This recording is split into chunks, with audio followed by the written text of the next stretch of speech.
mažėlis, žiūrėk, iškeliauji ir gal tikrai geriau būti kažkur lauke pablūdyti, gamtoje, mieste, negu užsimti rimtais reikalais, darbuose, namuose, ir kur tik dar bebūtum. Kai visada gyvenimo nuopuoliai ir pakilimai, pradžios ir pabaigos, eilinėje dienoje prasideda ir baigėsi. Kaip visada. Ne naujiena, ką jau padarysi. Žmonės, kaip žmonės, kažkas vėl kartojasi turbūt. Kažkur girdėtai skamba. Turbūt, aš sakiau, bet jau nieko tokio.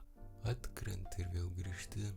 Nėra labai blogai, nėra per geriausiai. Gal truputį prasiblaškyt kartais po visko, kas seniau buvo, bet jei ilgą laiką kažką darei, kažkoks buvai, tai nelabai tu kur ir ką pakeisi.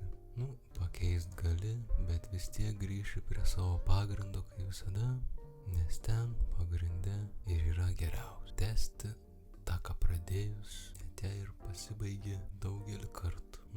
Nieko tokio. Taip jau yra, dar vienas kvailas turbūt pasakymas, bet galima prisakyti daug įvairiausių pasakymų ir kitų dalykų, labai detaliai išaiškinti, bet vis tiek kažkaip grįžti ir supranti, kad tie paprasčiausi ir kvailiausi pasakymai visada buvo teisūs. Aišku, tik tai reikia susižinoti, ką jie reiškia. Tai čia gan irgi nemažai darbo.